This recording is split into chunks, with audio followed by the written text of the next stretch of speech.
नमस्कार विद्यार्थी मित्रांनो, या व्हिडिओमध्ये आपण पाहणार आहोत राज्यसेवा पूर्व परीक्षा 2024 यामध्ये विचारले गेलेले प्रश्न आणि त्याची उत्तरं। तर मित्रांनो, ही जी व्हिडिओ सिरीज आहे ते आपण फक्त आणि फक्त रिव्हिजन पर्पजसाठी बनवत आहे। यामध्ये कुठल्याही प्रश्नाचं डिटेल्ड ॲनालिसिस असं केलं जाणार नाही, हे फक्त रिव्हिजनसाठी करतोय जेणेकरून आपला फास्टमध्ये आपल्याला एकदा गो थ्रू करता यावं यासाठी। ठीक आहे, तर मित्रांनो आपण सुरुवात करतोय पहिल्या प्रश्नापासून। टिळक स्कूल ऑफ पॉलिटिक्सची स्थापना कोणी केली आणि खाली 4 ऑप्शन दिलेले आहेत।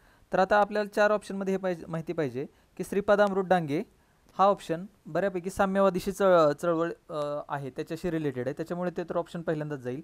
अरविंद घोष यांनी तर राजकारणातून जवळपास 1910च्या जवळपास असतानाच राजकारणातून संन्यास घेतला होता, त्याच्यामुळे हेही नाव इथे कॅन्सल होतं। जो व्यक्ती राजकारणातून संन्यास घेईल तो टिळक स्कूल ऑफ पॉलिटिक्सची स्थापना कशी करू शकतो। आणि राहिला विषय ह्या दोन, तर ह्या दोन व्यक्ती ज्या आहेत त्या टिळकांचे सहकारी असणाऱ्या व्यक्ती, एकेकाळच्या सहकारी असणाऱ्या ह्या दोन व्यक्ती आहेत। आता आपल्याला ह्यामध्ये हे माहिती पाहिजे की बिपिनचंद्र पाल जे आहेत ते सुरुवातीला जरी जहालमतवादी असले, जे की टिळकांच्या विचारसरणीशी साम्य असणारे असले, तरी over the period of time त्यांची विचारसरणी ही मवाळ बनत गेली होती आणि 1918च्या आसपास तर त्यांनी लिबरल पक्षात सुद्धा प्रवेश केला होता। त्याच्यामुळे बिपिनचंद्र पाल हे सुद्धा इथं आन्सर नाही आहे आणि ह्याचं बरोबर उत्तर आयोगाने दिलेले ते लाला लजपत राय। ठीक आहे, तर लाला लजपत राय यांनी टिळक स्कूल ऑफ पॉलिटिक्सची स्थापना केलेली होती। पुढे जाऊयात आपण। प्रश्न क्रमांक 2, खालीलपैकी कोणी एल्फिन्स्टन फंडासाठी वैयक्तिक 25,000 रुपये ही रक्कम दिली होती। खाली 4 ऑप्शन आहेत, बाळशास्त्री जांभेकर, रामकृष्ण भांडारकर, नाना जगन्नाथ शंकर शेठ आणि वामन आबाजी मोडक। तर आपल्याला इथे ऑप्शनवरूनच कळून जातं की सगळ्यात खालील व्यक्तीपैकी, खाली 4 ऑप्शनपैकी सगळ्यात श्रीमंत व्यक्ती असं व्यक्तिमत्व कोण होतं, तर ते नाना जगन्नाथ शंकर शेठ होते। त्याच्यामुळे दुसऱ्याचं उत्तर हे पर्याय क्रमांक 3 आहे, नाना जगन्नाथ शंकर शेठ। पुढे जाऊयात आपण। प्रश्न क्रमांक 3, सविनय कायदेभंग चळवळीत धारासना येथील सत्याग्रहात पुढीलपैकी कोणी सहभाग घेतला होता आणि खाली 4 ऑप्शन दिलेले आहेत। तर मित्रांनो, इथं खाली 4 जे ऑप्शन आहेत ते एखादी चळवळ आणि त्याच्याशी रिलेटेड, म्हणजे स्वातंत्र्य चळवळीत ज्या काही वेगवेगळे सत्याग्रह झाले त्याच्याशी रिलेटेड ज्या काही प्रॉमिनंट लीडरमध्ये ज्या काही महिला होत्या त्यांच्याशी संबंधित हा प्रश्न आहे, जे की आपण थीममध्ये पण पाहिलं होतं। तर इथं आपल्याला ह्याचं उत्तर माहिती पाहिजे की सरोजिनी नायडू हे उत्तर आहे। तर आता ह्याच्यामध्ये हा एकदमच फॅक्च्युअल क्वेश्चन, ह्याच्यामध्ये ट्रिक्स किंवा काय असं लागू शकत नाही। तर ह्याच्यावर आपल्याकडे एक बेस्ट वे काय करू शकतो की जेही काही वेगवेगळे आंदोलनं झाली स्वातंत्र्य चळवळीतली, जेही काही सत्याग्रह झाले किंवा ज्याही काही वेगवेगळे उठाव झाले किंवा शांततापूर्ण जे हे कार्य झाली, त्याच्यामध्ये प्रॉमिनंट लीडरमध्ये ज्याही कोणी महिला सहकारी होत्या ते एकदा आपण सगळ्या वाचून घेणं हेच आपल्या इथं संयुक्तिक ठरतं। पुढे जाऊयात आपण। प्रश्न क्रमांक 4, 1857च्या उठावामध्ये कानपूर येथील नेतृत्व कोणाकडे होते आणि खाली 4 ऑप्शन दिलेले आहेत। आता 1857 ही जी थीम आहे ती ही बऱ्यापैकी आपल्याला कंबाईनच्या परीक्षेमध्ये दिसते आणि राज्यसेवेमध्ये सहसा दिसत नाही। हा पहिलाच प्रश्न ह्या मागच्या म्हणजे 2016 नंतरच्या परीक्षेमध्ये आलेला। तर 1857च्या रिलेटेड एवढे जास्त प्रश्न सापडत नाहीत, पण आता आपण जर आयोगानं हा प्रश्न विचारला तर आपण ही थीम व्यवस्थित करायला पाहिजे आणि ह्याचं उत्तर जे आहे नानासाहेब आहे। आता हा फॅक्च्युअल क्वेश्चन आहे, आपल्याला माहितीच पाहिजे की 1857मध्ये कुठे कुठे उठाव झाले होते आणि त्याचे जे नेतृत्व होतं ते कोणी केलं होतं, जे त्यावेळेसचे प्रॉमिनंट लीडर होते त्यांची नावं आपल्याला माहिती पाहिजे। पुढे जाऊया। आता इथं हा थोडासा आउट ऑफ द बॉक्स प्रश्न दिसतो आपल्याला। विख्यात वारली चित्रकार जीव्या सोमा म्हसे यांना खालीलपैकी कोणत्या पुरस्कारांनी सन्मानित करण्यात आले आहे आणि खाली 4 पुरस्कार दिलेले आहेत, पद्मभूषण, पद्मश्री, शिल्पगुरू आणि national award for tribal arts. तर आता हा त्यावेळेसच्या करंट अफेअर्सशी रिलेटेड शब्द होता, जो की एक वारली पेंटिंगच्या रिलेटेड हा प्रश्न आहे। तर इथं आपल्याला ह्याचं आन्सर माहिती पाहिजे, पर्याय क्रमांक 3 आहे, जे की पद्मश्री अवॉर्ड भेटला होता, शिल्पगुरू आणि national award for tribal arts. आता त्यावेळेसच्या जर आपण पद्म पुरस्कारांची लिस्ट बघितली असती तर त्यावेळेस पद्मश्री हे त्यांना भेटला गेलेला अवॉर्ड होता। मग ज्या व्यक्तीला एका वर्षी पद्मश्री भेटतो त्या व्यक्तीला त्याच वर्षी पद्मभूषण कसा काय मिळू शकतो ना, म्हणजे एकाच वर्षात 2 पुरस्कार पद्म पुरस्कार नाहीत ना मिळू शकत। मग त्याच्यामुळे आपण इथं पद्मभूषण जो पुरस्कार होता तो त्यांना नव्हता भेटला। बी, सी आणि डी हा ऑप्शन बरोबर आहे। पुढे जाऊयात। प्रश्न क्रमांक 6, सिमुक हा टिंबटिंब घराण्याचा संस्थापक होता आणि खाली 4 पर्याय दिलेले आहेत, सातवाहन, शुंग, कण्व आणि शक। तर आपल्याला हे माहिती पाहिजे की सिमुक हा जो होता तो सातवाहन घराण्याचा संस्थापक होता। शुंग घराण्याचा संस्थापक हा पुष्यमित्र शुंग होता। कण्व घराण्याचा जो संस्थापक होता तो वासुदेव कण्व होता।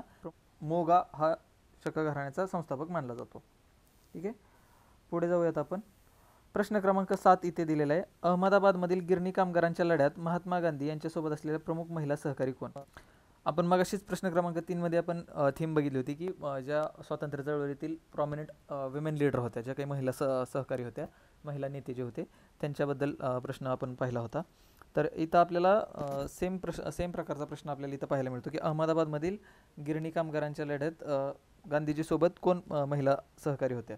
तर ह्याचं जे उत्तर आहे ते अनुसया साराभाई आहे. अनुसया साराभाई हे याचं आयोगाने दिलेलं आन्सर आहे. तर आता हे जे वेगवेगळे आपण मगाशी पाहिलं की हे जे वेगवेगळे जे लढे झाले किंवा जेही काय आंदोलनं किंवा सत्याग्रह झाले, तर त्याच्यामध्ये विमेन लीडर कोण होते हे जरा थोडं लक्ष देऊन वाचायचं. ठीक आहे, पुढे आपण जाऊयात.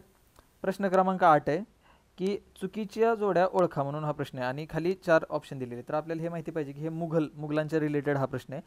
अब्दुल समद प्रसिद्ध चित्रकार. आता हा मुघलांच्या दरबारातील एक प्रसिद्ध चित्रकार होता, त्याच्यामुळे पहिली जोडी बरोबर आहे. दुसरं तख्ते ताऊस आणि त्यालाच मयूर सिंहासन असं म्हटलं जायचं, त्याच्यामुळे हेही बरोबर आहे. तिसरं जे आहे राजपुत्र आझमशाह, हा औरंगजेबाचा पुत्र होता, पण इथं बहामनी शासक असं लिहिलेलं आहे. तर हा बहामनी शासक होता का? तर नव्हता, त्याच्यामुळे सी जे आहे ते चुकीचं आहे. आता पर्यायामध्ये जर आपण बघितलं तर इथे एक सी आहे, इथे एक सी आणि डी आहे. तर आपण डी पाहूयात. बीबी का मकबरा, दिलरस बानो यांचे स्मारक, आपल्याला माहिती आहे छत्रपती संभाजीनगरमध्ये हे स्मारक आहे, त्याच्यामुळे ऑप्शन जो डी हे आहे जोडी आहे ती पण बरोबर आहे. त्याच्यामुळे ह्याचा आन्सर येईल 1, फक्त सी, राजपुत्र आझमशाह हा काय बहामनी शासक. प्रश्न क्रमांक 9. कोठारी कमिशनच्या शिफारशीवर आधारित 1968च्या राष्ट्रीय शैक्षणिक धोरणाची मुख्य सूत्रे कोणती होती? ठीक आहे, आता कोठारी कमिशन आपल्याला माहिती पाहिजे की जे की 1968ला आलं होतं आणि त्यांनी राष्ट्रीय शैक्षणिक जे धोरण ठरवलं होतं त्याच्यातली मुख्य सूत्रे कुठली होती? आणि खाली 3 विधान दिलेली आहेत. वयाच्या 14 वर्षापर्यंत सक्तीचे व मोफत शिक्षण, बरोबर आहे. शिक्षकांसाठी उच्च स्थान व सुधारित वेतन, हेही बरोबर आहे. आणि राष्ट्रीय ठोस उत्पन्नाच्या किमान 10% शिक्षणासाठी खर्च, म्हणजे at least 10% of gross national income. आता मला सांगा, ग्रॉस नॅशनल इन्कम त्यावेळेस म्हणजे 1968 त्या काळामध्ये आपल्याला प्राथमिक ज्या गरजा होत्या त्याच्यामध्ये शिक्षण ही प्रायोरिटीची गरज होती का? त्यावेळेस आपण बऱ्यापैकी आपल्याकडे आपण डेफिसिटमध्ये होतो. तर त्यावेळेस आणि ते पण राष्ट्रीय उत्पन्नाच्या 10% खर्च, म्हणजे एक 10% खर्च जर एकट्या शिक्षणावरच केला तर मग बाकीचे पण आपल्याला विविध ज्या गोष्टी करायच्या होत्या, जो ही काय आपल्याला विकास कामं करायची होती त्याच्यासाठी निधी कुठून येणार? त्याच्यामुळं किमान 10% जी इथं तरतूद आहे ती चुकीची आहे. त्याच्यामुळे इथं ऑप्शन सी चुकीचं आहे. आता ऑप्शन सीला जर आपण चुकीचं धरलं तर 3 नंबर पर्याय जातो, 2 नंबर पर्याय पण जातो, ह्याच्यात पण सी आहे आणि ह्याच्यामध्ये पण सी आहे. त्याच्यामुळे याचं आन्सर येतं पर्याय क्रमांक 1, फक्त ए आणि बी. ठीक आहे, पुढे जाऊयात आपण. प्रश्न क्रमांक 10. सुलतानशाहीच्या काळात खालीलपैकी कोणता कर अनुक्रमे हिंदू आणि मुस्लिम जमीनदाराकडून घेतला जात असे? हिंदू आणि मुस्लिम. आता इथं आपल्याला माहिती पाहिजे की जिजिया इथं दिसतं. आता जिजिया हा जो कर होता तो नॉन मुस्लिमवर होता, म्हणजे हिंदू पण त्याच्यामध्ये इन्क्लूड होते, त्याच्यामुळे जिजिया एक ठीक आहे. पण आता हा शर आणि खम्स हे जे 2 आहेत, तर त्याच्यामध्ये शर जो आहे हा महसुलाशी रिलेटेड होता किंवा जमिनीशी रिलेटेड हा एक कर होता, आणि खम्स हा जो होता तो लुटीशी रिलेटेड होता. खिराज आणि जकात, इथं आपण पाहू शकतो की जकात हा जो कर आहे तो मुस्लिम जमीनदाराकडून घेतला जात असे आणि खिराज हा जो कर आहे तो हिंदूंकडून घेतला जात असे. पुढे प्रश्न क्रमांक 11. इसवी सन 1907 भारतीय राष्ट्रीय काँग्रेसमध्ये फूट पडल्यानंतर सुरत येथे राष्ट्रीय काँग्रेस कोलमडली, हा आपला विजय आहे असे विधान कोणी केले? आता राष्ट्रीय काँग्रेस कोलमडवणे हे टिळकांचं उद्दिष्ट होतं का? की बाबा त्यांचं उद्दिष्ट काय होतं? स्वातंत्र्य हे उद्दिष्ट होतं का काँग्रेसला हरवणं हे उद्दिष्ट होतं? तर इथं आपल्याला क्लिअर कट कळून जायला पाहिजे की लोकमान्य टिळक हा पहिला ऑप्शन ह्यातून इलिमिनेट होतो. त्याच्यानंतर राहिले कर्जन, मोर्ले आणि मिंटो. आता ह्याच्यामध्ये कर्जन जो आहे तो 1903 किंवा 1905-06 त्या काळापर्यंत असणारा हा व्हॉइसरॉय होता. त्याच्यामुळे कर्जनचा 1907ला ॲज सच काही हे डॉमिनन्स असेल का इंडियन पॉलिटिक्समध्ये किंवा त्यावेळेसच्या भारताच्या रिलेटेड ज्या काही गोष्टी असतात त्याच्यामुळे हे नाही. आता इथं मोर्ले आणि मिंटो ह्या दोघांपैकी एक असू शकतो, तर ह्याच्यामध्ये उत्तर जे आहे ते मिंटो आहे. आता ह्या 50-50मध्ये रिस्क घ्यावी लागणार आहे आणि ह्याचा आन्सर जे आहे तर लॉर्ड मिंटो, पर्याय क्रमांक 4 आहे.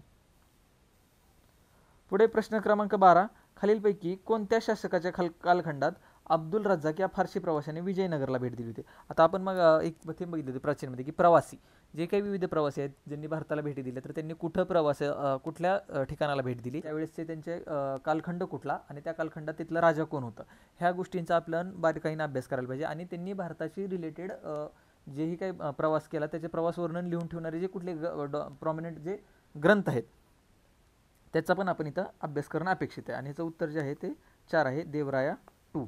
ठीक आहे, देवराया टूच्या कालखंडात अब्दुल रझाकने भारतातील विजयनगरला भेट दिली होती आणि तो फारसी प्रवासी होता. आता फारसी, त्याच्यानंतर ग्रीक, त्याच्यानंतर चायनीज, वेगवेगळ्या प्रवाशांनी दिली होती. त्याच्यामुळे तो प्रवासी कुठून आला हे पण इम्पॉर्टंट आहे. ठीक आहे, तर ह्या प्राचीन इतिहासातील जे प्रवासी आहेत त्यांच्या थीममध्ये या सगळ्या गोष्टी आपण कव्हर करणं अपेक्षित आहे. पुढे जाऊयात आपण. प्रश्न क्रमांक 13. हर्षवर्धन या राजाने खालीलपैकी कोणते साहित्य लिहिले? आणि खाली इथं आपल्याला 4 साहित्यांची नावं दिलेली आहेत: प्रियदर्शिका, हर्षचरित, रत्नावली आणि नागानंद.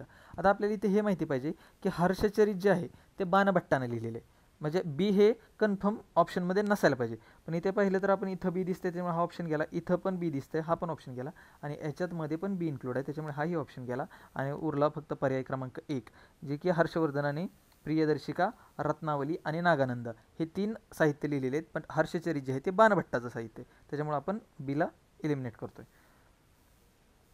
पुढे प्रश्न क्रमांक 14. नेहरू अहवालात खालीलपैकी कोणते उद्दिष्ट स्पष्ट करण्यात आले होते? आणि खाली आपल्याला 4 उद्दिष्ट दिलेले आहेत पर्यायामध्ये: वसाहतीचे स्वातंत्र्य मिळवणे म्हणजेच डोमेनियन स्टेटस, त्याच्यानंतर 2 राष्ट्राची निर्मिती. 1947 पूर्वीच 2 राष्ट्राच्या निर्मिती हे नेहरूंना अभिप्रेत होतं का? म्हणजे नेहरूंचा 2 राष्ट्राला संमती होती का? भारत आणि पाकिस्तान ह्या 2 ह्याला ही होती का? त्याच्यामुळे पर्याय क्रमांक 2 हा इथंच गेला. त्याच्यानंतर स्वशासन मिळवणे. आता स्वशासनालाच इथं खाली आपण पाहू शकतो, इंग्लिशमध्ये लिहिले अचिव्हिंग होम रूल. आता होम रूल जे हे उद्दिष्ट आहे ते कोणाचं होतं? होम रूल लीगचं होतं, जे की टिळक आणि ॲनी बेझंट यांच्याशी संबंधित चळवळ होती. त्याच्यामध्ये नेहरूंचा कुठं उल्लेख आपल्याला डायरेक्टली किंवा ॲज अ लीडर म्हणून कुठं आढळला होता का? तर तो नाही, त्याच्यामुळे हे पण ऑप्शन गेला. आणि पूर्ण स्वातंत्र्य मिळवले म्हणजे आता ह्या 50-50 मध्ये पर्यंत आपण पोहोचलेलो आहेत. तर आपल्याला इथं हे माहिती पाहिजे की नेहरू अहवालात पूर्ण स्वातंत्र्य म्हणजे कंप्लीट इंडिपेंडन्स नाही तर डॉमिनियन स्टेटसच्या रिलेटेड मागणी केलेली होती. त्याच्यामुळे ऑप्शन 1 म्हणजे पर्याय क्रमांक 1 इथं उत्तर आहे, वसाहतीचे स्वातंत्र्य मिळवणे. त्यानंतर इतिहासाचा ह्या पेपरमधला शेवटचा प्रश्न: स्वदेशी चळवळीची विस्तार केंद्रे आणि त्याच्याशी संबंधित व्यक्ती यांच्या योग्य जोड्या लावा. आता आपल्याला इथं माहिती पाहिजे टिळकांच्या चतुसूत्रीतला स्वदेशी हा एक कार्यक्रम होता आणि त्याच्याशी रिलेटेड पॅन इंडियामध्ये जी काही चळवळ ही उभारली गेली होती त्याच्यामध्ये विविध ठिकाणचे लीडर किंवा त्याच्याशी संबंधित व्यक्ती ह्या वेगवेगळ्या होत्या. तर आपल्याला इथं माहिती पाहिजे की लोकमान्य टिळक हे दिल्ली, पंजाब किंवा मद्रास याच्याशी रिलेटेड असतील का? लोकमान्य टिळकांची जी कर्मभूमी होती ती महाराष्ट्र म्हणजेच त्यावेळेसचा बॉम्बे प्रेसिडेन्सी, म्हणजे ए ही जोडी टिळकांना लागू होते मुंबई, एची जोडी 3 सोबत होते. आणि इथं आपल्याला बघायला मिळतं की 3 हे फक्त एकाच ठिकाणी दिलेले आहे, त्याच्यामुळे ऑप्शन क्रमांक 2 पर्याय क्रमांक 2 येतं इथं उत्तर. त्याच्यावरून आपण दुसरंही करू शकतो की दिल्लीचं जे संबंधित व्यक्ती होते ते कोण होते? सय्यद राजा हैदर हे होते. पंजाबशी रिलेटेड कोण असणार आहे? लाला लजपत राय. त्याच्यानंतर मद्रास नावावरूनच कळायला पाहिजे की चिदंबरम पिल्लाई.